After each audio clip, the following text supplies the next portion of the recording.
Hello, I'm Michael Brendan Dougherty, and this is Washington Squares, and I'm here with my former colleague at the American Conservative, and now back in England, Freddie Gray of the Spectator.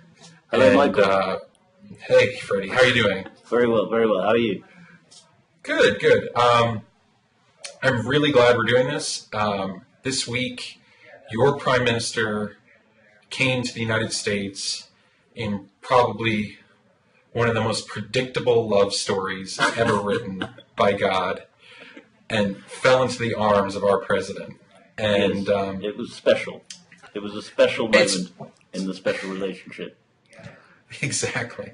And a lot of conservatives here are getting angry and upset that Cameron didn't meet with any Republicans or anything like that. And now it's been suggested by a couple of journalists that, well, the modern Tory party really is closer to Obama than to the modern Republican Party in America. And I just want you to tell me a little bit about the new Tory thing, because we got a new Labour in the 90s and the early part of the last decade, and now we have a new Tory. What is the new Toryism? What is Cameronism? Well, I mean, I think there's absolutely no doubt that Cameronism is closer to Obama than the Conservative Party, than the Republican Party. I mean, I think that even before Cameron came along with his modernising agenda, British conservatism was disconnecting itself from anything that American conservatives would recognise. But Cameron is, as most people watching this will be aware, very much a modernising figure, a PR figure, who brought kind of wearing trainers and trying far too hard to be cool into Tory politics. And he brought with him a modernising agenda in the sense that he focused on green issues. He was concerned about that. It was compassionate conservatism. And the funny thing is that since he's been elected, or almost elected, he has sort of, in people's minds, he's moved to the right. But that's largely because of the economic crisis. He's had to focus on reducing the deficit. And so I think in people's minds, he's become more of a traditional conservative in the last 2 years in Britain. But the reality is he's still very much a progressive conservative. And there would be, I mean, I think if he were to run to be the Republican nominee, I mean, I think he'd make Mitt Romney look amazingly consistent and ethical as a principled conservative. Well, this is interesting because there is this undercurrent in some of the conservative writers I read from England of just utter disgust with Cameron. I think Peter Hitchens produced some sort of television program called The Toff at the Top or something like that. And Hitchens, the brother of Christopher Hitchens, Peter Hitchens is a very traditional conservative. He's very, he hated the Tories already for being a kind of modernized PR party before Cameron, and now he sees Cameron as the second coming of Tony Blair. Yeah. And it does seem like the identity of the Tory party has been up for grabs for a while, that there was just sort of a hollowing out of conviction over a long time, a fear of being totally irrelevant, fear to young people especially. Yes. Well, so the Conservatives have had to deal for a long time with this problem that a large chunk of the country will always say that they would never vote Conservative. I mean, I think the Conservative brand has been a toxic one way before the Republican brand was toxic, I think. Right. I mean, on a large scale. And I mean, you talked about Peter Hitchens. Peter Hitchens is a very much a lone voice in many ways because he he's one of the few Tories who regards Thatcher as a disaster. Right. And there are just so few people who think like that. It's quite amazing. But I mean, so yes, in terms of Cameron representing some sort of authentic conservatism, I mean, it's just a long way gone. I mean, we're way beyond that, I think, now. Right. I mean, it seems to me that the Tories had a difficult problem because there are entire sections of the nation that would never vote for Tory for historical reasons. Yeah. I mean, just right at the beginning, everyone in the North writes the party off, and then you have modernizing London, multicultural London. Yeah. From which it was increasingly alienated. But you seem to say, I mean, if I can recall a private conversation, that there's also something, you've seen in the Tory party itself, that it seemed like almost a social club or something like that. And I think the conservative. I mean, I think British politics generally is, and I'm sure the same things. I mean, I know from working with you in America that the same thing happens in Washington, but British politics has become a Westminster bubble. I think it's not a conspiracy theorist thing to say, and I think that conservatism and New Labour and New Conservatism are very comfortable with each other on key issues like foreign policy, and in fact on economics. I mean, to a large extent, the economic debate in Britain is a farce in that both parties are really up for spending more money. Cameron has sort of got away with presenting himself as this austerity cutting prime minister, and George Osborne has led that. But the reality is Osborne is spending more than ever. Right. It's sort of a charade, this idea that one of them is economically tight. And Labour will just spend away. They both will. Yeah, I mean, I know you, Freddie. I want you to really say it though. I mean, I think there's something. You're narrating right now, but I want you to opine a little bit. I mean, what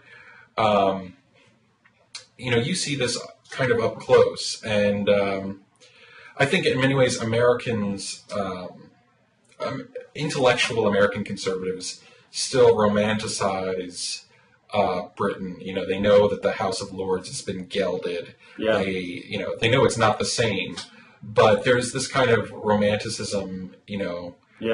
This is what gets me so angry. This is why I get so angry about, because it's sort of tragic in a way that it's so touching that Americans still think this about Brits, but the reality is so different, and Brits need it too. I mean, very much. You saw with Cameron this week.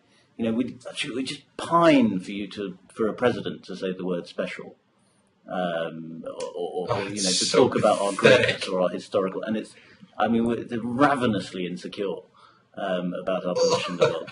But I mean, that's a broader thing. That's across left and right. It sounds so uncomfortable. Like, even hearing you say that makes me uncomfortable. Well, no, I mean, I think that you talked about intellectual conservatives in America, and that's another tragedy. In that, in Britain, there isn't really an intellectual conservative movement. I mean, Peter Hitchens, I remember talking to him last year, and he said British conservatives don't read books, and that's sort of true. I mean, I don't think there isn't a sort of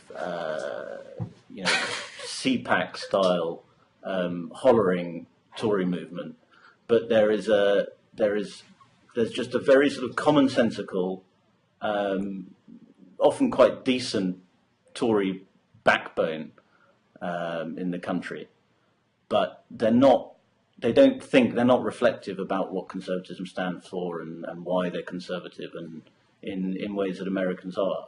I mean, conservatism really is a disposition in England rather than a thought through philosophical position. What's interesting, too, though, is that I seem to see these sort of figures that in America we'd call classical liberal, that are in the UKIP now, or something like that, or maybe a minister of European Parliament or something. Yeah. And these little video clips of them, Dan Hannon and who's the other one? Peter, I'm losing his name. They get passed around a little bit over here. Yeah, Dan Hannon's got a great following in America. He's much more famous in America than he is here. And Farage, too. Nigel Farage, yeah. Is he followed in America? I didn't know that. A little bit. I mean, people pass me his videos on YouTube. It's pretty funny. Let's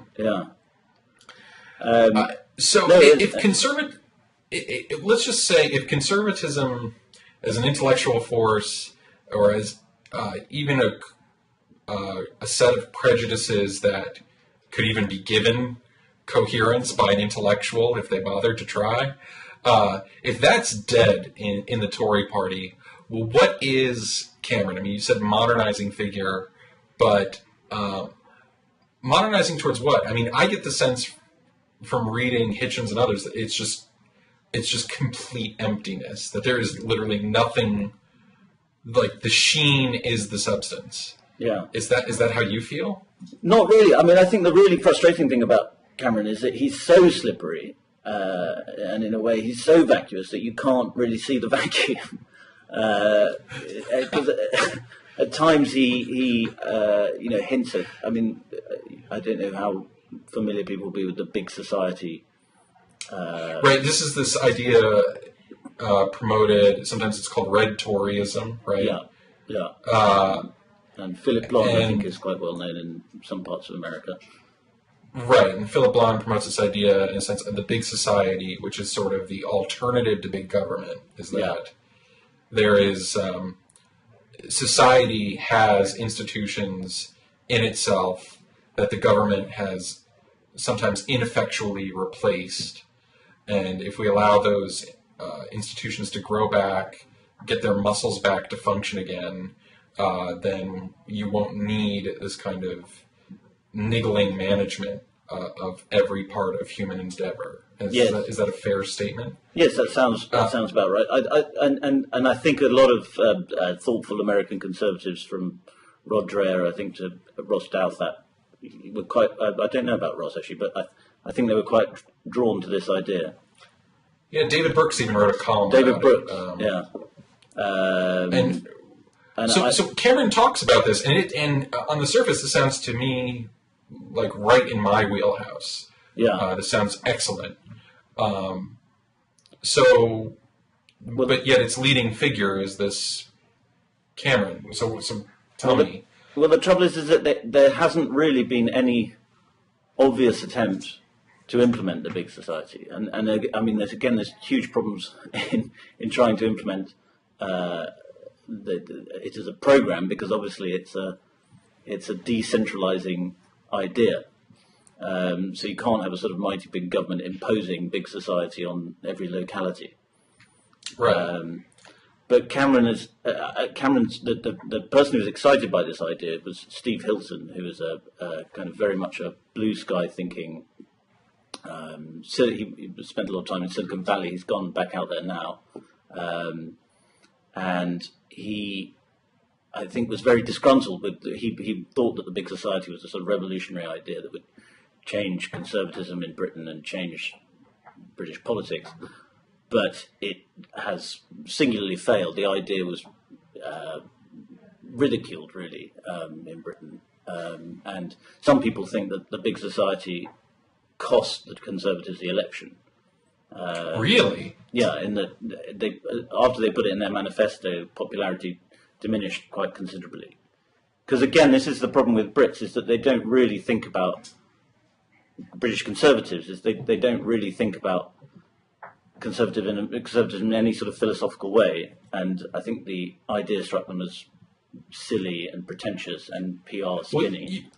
What you're describing, I get that. What you're describing, though, is that there were a couple of British conservatives with an idea, and then it's almost as if someone opened up their door caught them looking at the idea, and the shame was as if they were caught looking at pornography or something.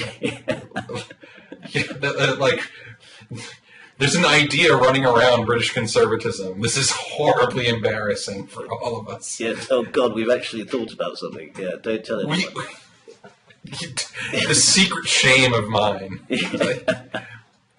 But in a way, so as we say, the big society is this idea, and on the surface it seems very appealing to me. It's a great slogan, big society instead of big government. Is it maybe only a slogan? Yes, I think it. I mean, very quickly, people on the left said, big society stands for BS, and I think very quickly people, and because Cameron already had a reputation as a PR guy, his background is in PR. I think people were very suspicious of it, and haven't really accepted that conservatives could.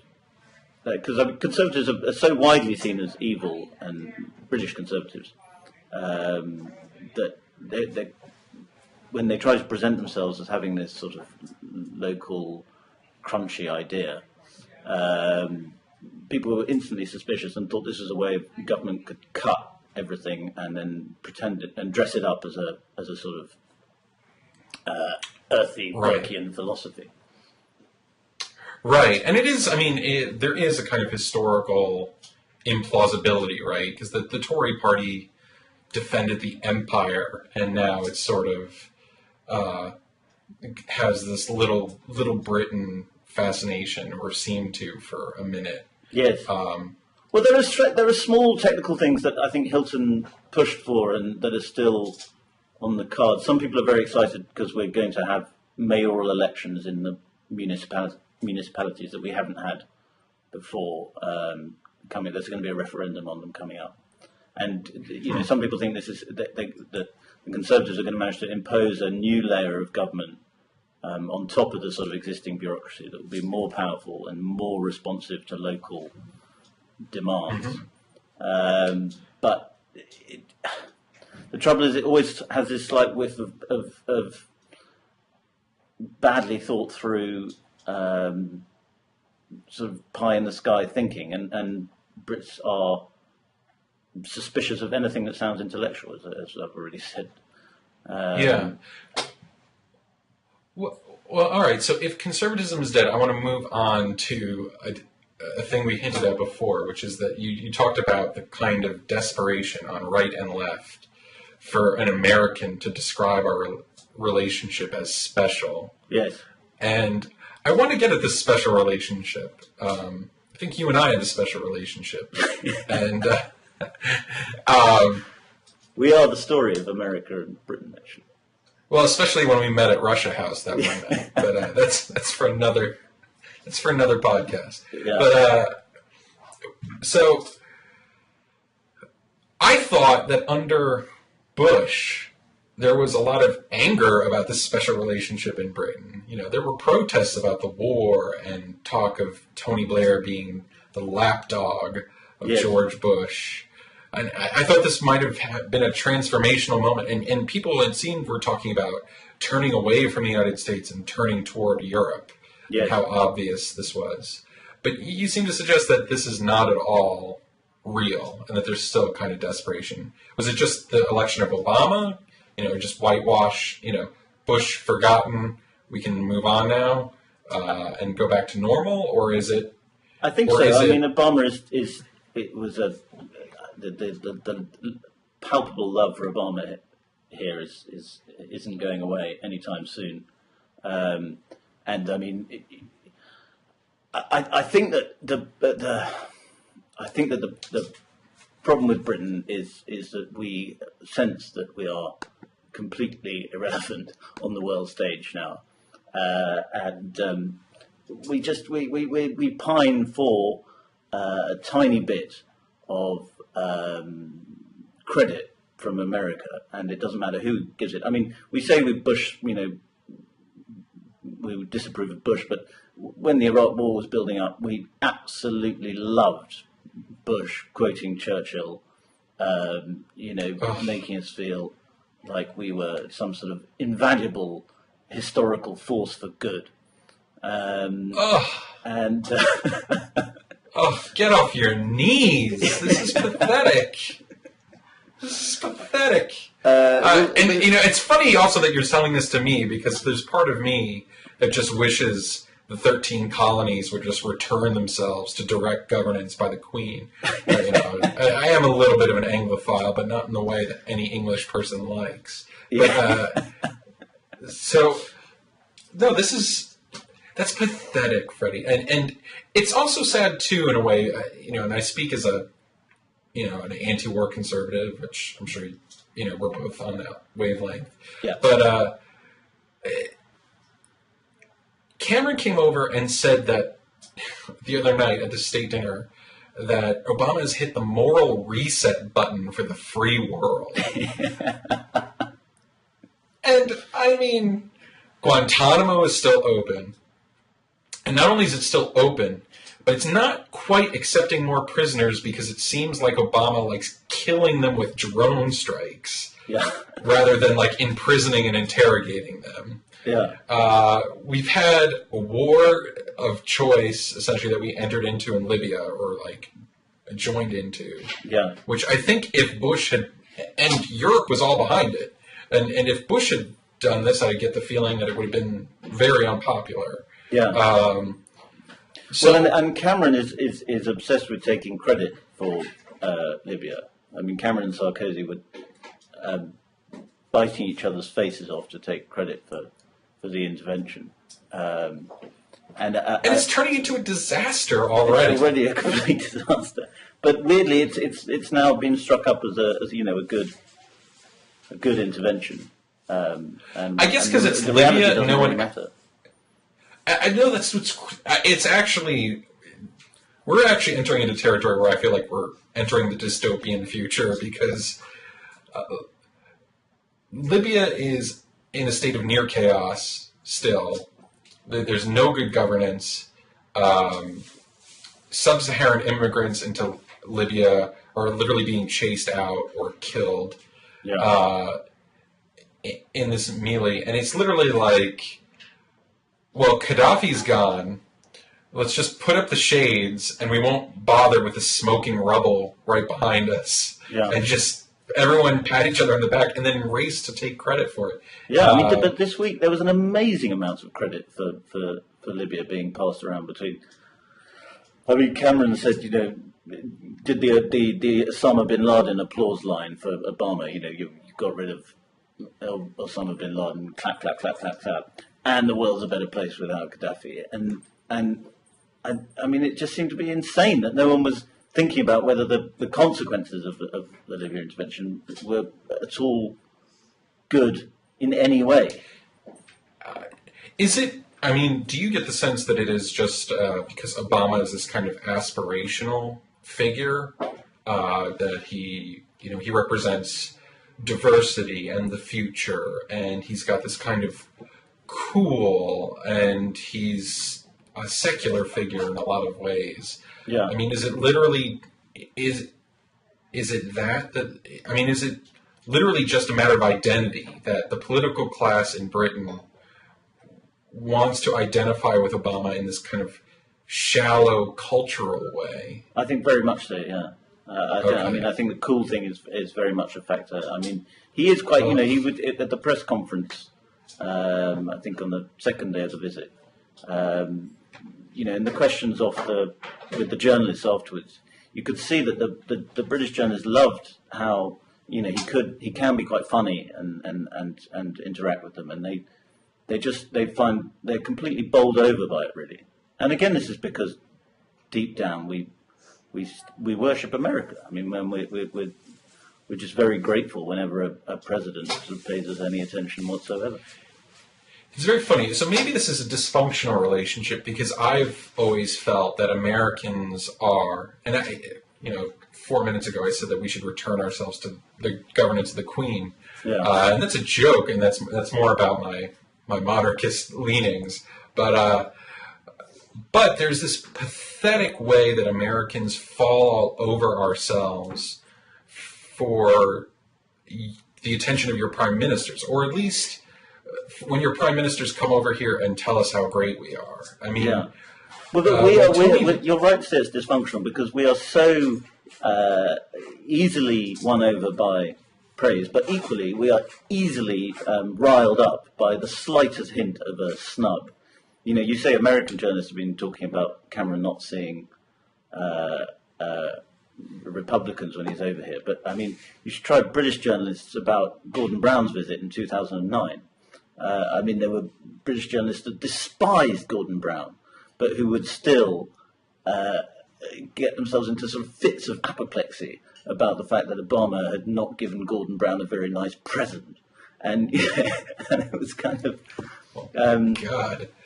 unbelievable touchiness on the part of the British. And there was this ridiculous story with the Churchill bust. I don't know if you remember this. I do. Why don't you remind the viewers? Well, I think one of the first things that Obama did in the Oval Office was to remove the bust. Now, I may be wrong on this, but I actually believe that the bust that it was a loan and that the lease had the time was up on the lease, and he probably could have renewed the lease, but instead he chose to send it back from the Oval Office, and so this bust of Winston Churchill was sent back from the Oval Office, and a British journalist got hold of this story in Washington, and it became a kind of absolute outrage in the British press that Obama had dissed Churchill. And there were already insecurities about Obama already because of, I think in Dreams of My Father, he sort of touches on sort of anti-colonial themes, and there's a sort of sense of the British are this evil force in history. And I think in Audacity of Hope, there's this quite funny scene where he sits down next to a smug British schoolboy who's very sort of chippy about Britain's role in shaping the world and things like that. And so the Brits were a bit nervous about what Obama thought of them, particularly after we had Bush and Blair and this feeling that there was some sort of great unifying historic purpose to our special relationship. And I think that we kind of turned on Obama very quickly when that Gordon Brown trip went wrong. Or certainly transatlanticist journalists on the right did. Yeah. I mean, on the other side of it, though, so from my point of view, I remember when Tony Blair came over and gave a speech about the Iraq War to a joint session of Congress. Yeah. And it was at a moment... It's a real low. Well, what's funny, though, was at the time, the Iraq War seemed like it might become unpopular at that moment. And Blair actually seemed to give it a lift in popular opinion. It seemed like, and people, especially on the right, were just slobbering on him for essentially for articulating the kind of revolutionary liberalism that Bush was not always great at articulating. And I think there was a to a certain extent, Blair was so chuffed with this admiration he was getting in America that he started to lose his interest in how popular the war was at home, and that he started thinking of himself as this sort of global ambassador for good. Well, that's right, and that's another topic. Really, is the emerging global political class. Yes. I actually do feel like there's going to be a moment in the future of like Blair, Clinton reuniting again.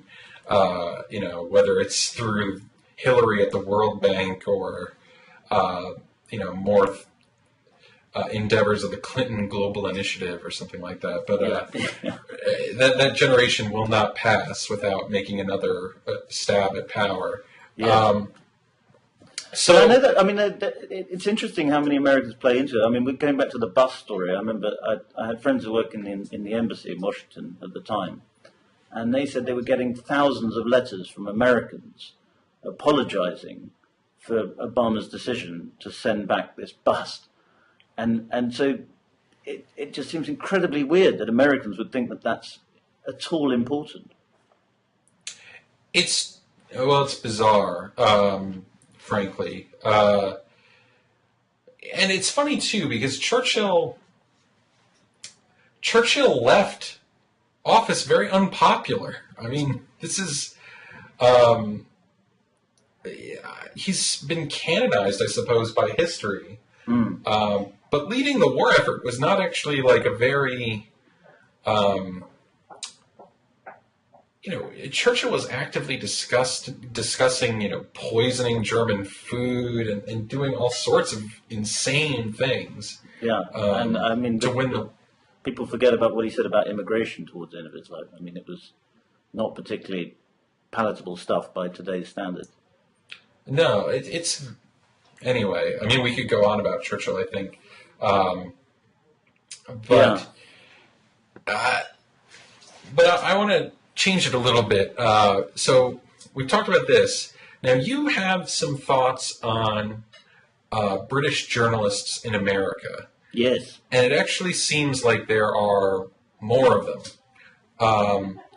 In fact, I sometimes wondered, when I went up to New Hampshire this year to do a little campaign coverage, I was surprised also by the number of Brits. Yeah. And the energy they bring. So tell me a little bit about this trend. I think, well, it's one that mystifies me, but it's amazing. I mean, the number of British journalists who are quite prominent in the American press is staggering. I mean, Tina Brown, Andrew Sullivan, what's that guy who's on TV all the time? Something Wolf. Obama. Anyway. Yes.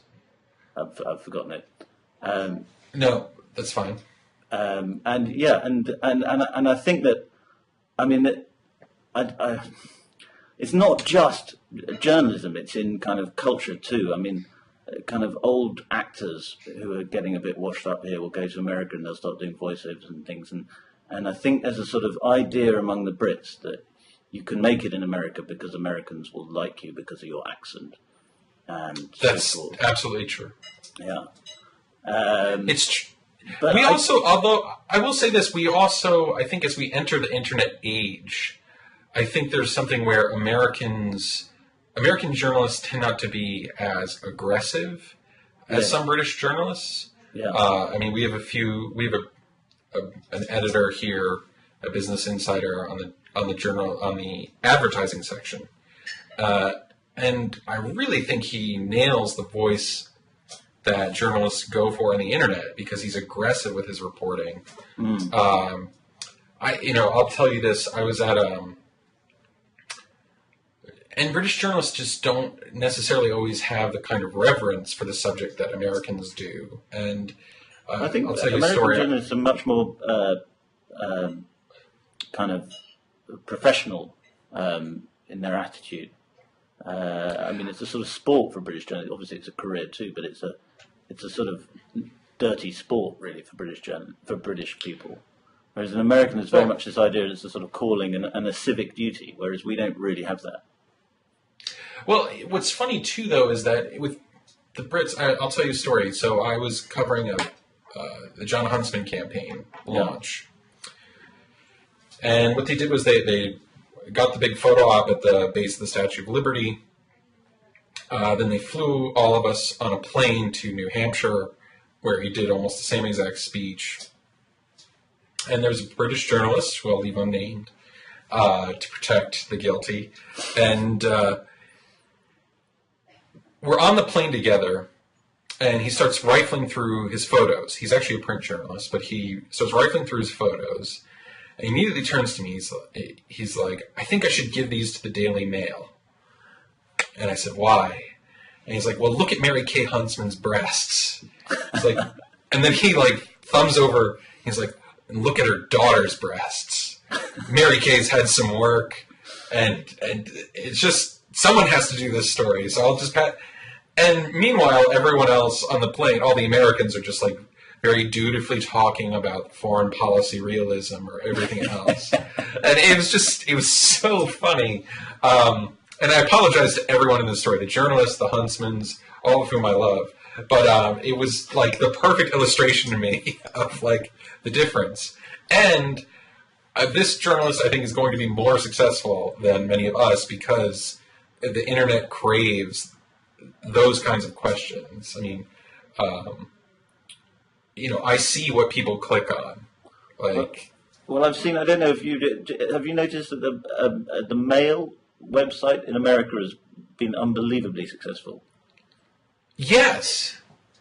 And well, what is this? Do you ever go to that? What do you think explains that? I can't explain it. I don't know either. I don't know. I think part of it is that it gets a lot of links from Matt Drudge, who's just a fire hose of traffic. Yeah. But I suppose there's a bit of a royal. They do sort of royal gossip. There's a bit of a market for that. Yeah. No. And that's always been true here. Although with Diana, it was all very like prim and proper and People magazine and heroic, but now it's much more straightforward. Yeah. But is this also a sign, though, that is this another side of the British insecurity, though, about their place? Is that, well, if you're an ambitious journalist, you should just go to where the action is, which is across the Atlantic? Yeah, I think so. I mean, there might be some sort of class thing too. I mean, a lot of journalists, maybe not so much now, but maybe the guys who are at the top of their profession now. I mean, Christopher Hitchens is a sort of example of someone who's a middle class, very well educated middle class boy who, could become a celebrity superstar in America in a way that perhaps he thought at one point he couldn't have done in Britain. And I think, and I mean, obviously it's a scale thing too, in that the wealth and the fame are much greater in America. But it's a funny thing. It's also true, funny thing of accent, in that some very successful Brit journalists lose the accent. Other ones make their careers on it, and if they lost it, then they wouldn't be so successful. But it's almost like the really, really huge guys have sort of become American. Tina Brown and Andrew Sullivan have both become American. They are American really now, aren't they? Right. And Sullivan still has a trace of an accent. Yeah.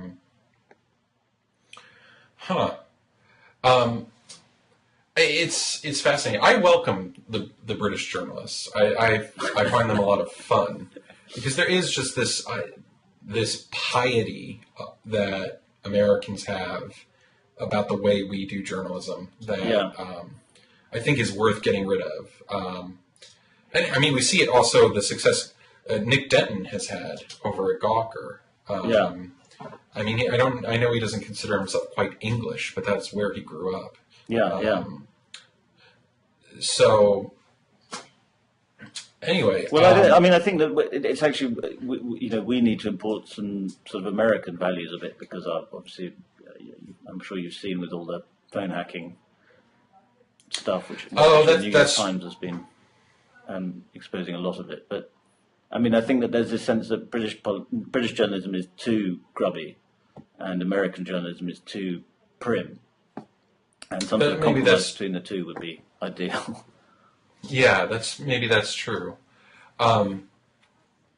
So I want to ask you about. Let's try to wrap up this special relationship thing here. Is there an ethic? I mean, I've seen attempts intellectually to kind of encompass America's interest in identity and the interest in identity of Brits. There have been these kind of heady articles in conservative journals about the Anglosphere, and which stretches from, God, I don't know. In reality, I think in this heady way, it stretches from Bethesda, Maryland, to Putney in London, and that's about it. But it's supposed to encompass Australia, maybe even the Philippines, and then like the Caribbean, as well as America and Britain. And then on the other side, you've got your Putney origins too, haven't you? What? I do. I have my godmother lives in Putney. We're all Limeys. Yeah. uh, uh, but then there's the other side, which was the kind of the Bush Blair moment of revolutionary liberalism and kind of values conservatism. Yeah. Are all of these projects doomed, or in a world that is so intimately connected by the internet, television, broadcast, where kind of language is, I think, even achieving a new preeminence? Is there some kind of ethic? I don't know. I think that globalism, I mean, kind of the nostalgia for the Anglosphere is a product of globalism, because it stems from a feeling that the Anglo world is vanishing. Right. But then it, as you say, it's kind of paradoxical, because you've got the English language is more quickly available around the world than it ever has been. Right. I mean, in a way, globalism makes this nostalgia possible, even. Yes. Yes, or exactly. even more probable. American tech companies are still setting up in Ireland.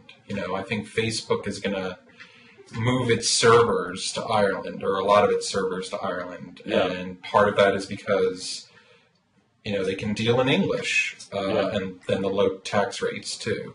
I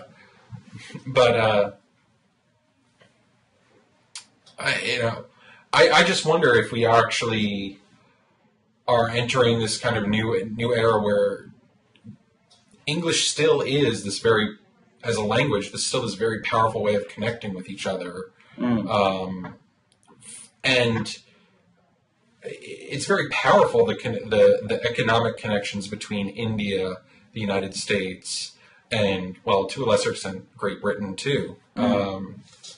So I wonder if in a way globalism makes the Anglosphere more real than it was when we think about it in a kind of nostalgic way. Yeah. Well, maybe it does. I mean, I'd never really thought about that before. But yeah, I'm just making it as throwing it out there as a kind of suggestion. Yeah. Well, I think it does, but I think that sort of all these things are kind of very contradictory, in that they're at their most potent often when they're weakest. Right. And I mean, I think that's already in cultural terms. Some of those things are changing. I think that 10 years ago, Americans were making lots of films, or were very interested in a lot of British films. Richard Curtis films. Like Love Actually, kind of schlocky British crap. And I think that that now in the last Oscars you had the French films winning all over the place. I don't know whether that's a sign of a change in mood. Well, that takes me to my last kind of line of interrogation I have for you, which is, we talked about the special relationship between our countries. What do you see, or how do the British now look at Europe? So Europe has been, until recently, this grand project. And one of my friends has argued on Blogging Heads that it's one of the most successful endeavors in human history, for one reason alone, in that it has prevented a war on the continent. And for the first time, you've had a generation of boys grow up, and they haven't been sent out to kill each other. And actually, that's surprisingly persuasive to me, even though I'm naturally inclined to kind of skepticism about this project. But now this has hit the rocks. Sorry. And my transition was just, but now it seems to have hit the rocks economically. So, and Britain has sort of held itself just barely apart on this front, although it has many of the same economic challenges. So what is the view towards integrationism into the European project, or skepticism? I mean, what is the temperature now? I think there's been a lot of relief mild relief, because we have our own huge economic problems. But there's been a mild relief that we are not quite so bound up in the problems of the Eurozone as France and Germany. And there's been a little bit of smugness there towards the French in particular. And so I think that the Eurozone the integrationist argument in Britain has been badly damaged. But I don't think it's gone away. I don't think it's been defeated in any sense. Right. And I mean, it will entirely depend on what happens. And I mean, if everything disintegrates, then I mean, the British economy will suffer tremendously too, but it won't necessarily be as cataclysmic as it would have been. But is there also, in a sense, I mean, what I'm anticipating, though, is that I don't see a strong will currently in Europe to kind of abandon the European project. Just the opposite. It seems that there's a strong will and political force, especially in the political class, to fix it. I mean, Yes. that seems to be... And so this kind of has... it seems most obvious that Sarkozy has seen this as like an opportunity for France, for himself, and for Europe to reshape itself and to kind of work out the kinks. Yes. Is there any sense that, or pressure on Cameron to kind of join in, that now is the time? I think among the political class there has been very strongly, and within the coalition that Cameron is part of, you obviously have the Liberal Democrats, who are a very Europhile party, and there's been terrible pressure on Cameron to commit to the European project now in its time of need. But I don't know if you guys saw about the veto. He pulled a veto on one of the major agreements. And, and that cheered British Conservatives were excited for the first time in sort of 25 years that Cameron had wielded this veto card. And so I think Cameron can see that there's political gain for him in actually being anti-Europe now. It's interesting. It probably wasn't as obvious or as strong before the crisis. It's interesting. I mean, it seems that the Eurosceptic case in Britain has most often been made by cranks. I mean, when you talk about a really hardy Euroscepticism, there's these fringe parties like the British National Party or kind of parties that are on a lark like the UKIP. Although, has that changed? I mean, is the UKIP a real thing, or is it just literally these YouTube moments? Well, we keep talking about. I mean, a lot of people are saying it's finally, becoming a serious party, but that I'm not sure the evidence really stacks up yet. Right. I think there's been a pickup in support, but I mean, they're not going to pose any kind of political challenge anytime soon. Right. But I think that. I mean, I think that it's been I don't think there's ever been any doubt that if there was to be a major referendum on joining the euro, I think the pro-European side would have always struggled to win it because Brits are naturally, partly perhaps to do with being an island, naturally very keen on running our own affairs. Well, is that maybe then, let's take this full circle, is that a way forward for a Tory party beyond Cameron or for Cameron, which is articulating what it means to be independent, of Europe to a degree, that you deal with it because it's the continent closest to you. But you still have your own identity, your own sovereignty. I mean, it seems like that itself because it seems like there's a longing for this among, sort of, do you call them grassroots Tories? I mean, I wouldn't know what the term would be. Yeah, or rank and file. It seems like there's a longing for someone to make this case or to preach this ethic in a way that's responsible. And I don't know, it just seems like it's out there for the taking. I think you're absolutely right. Okay. There's Thank you. definitely it's the first time I've said it. I think that you're completely right. There's definitely an appetite for anti-Europeanism, and that Cameron could take advantage of. But then I think you have to tread very, very carefully, because there's also as soon as you start sounding like a cranky Eurosceptic, then you sound like a member of UKIP or possibly the BNP, and Cameron himself is always desperate not to sound like the crazies, as he calls it.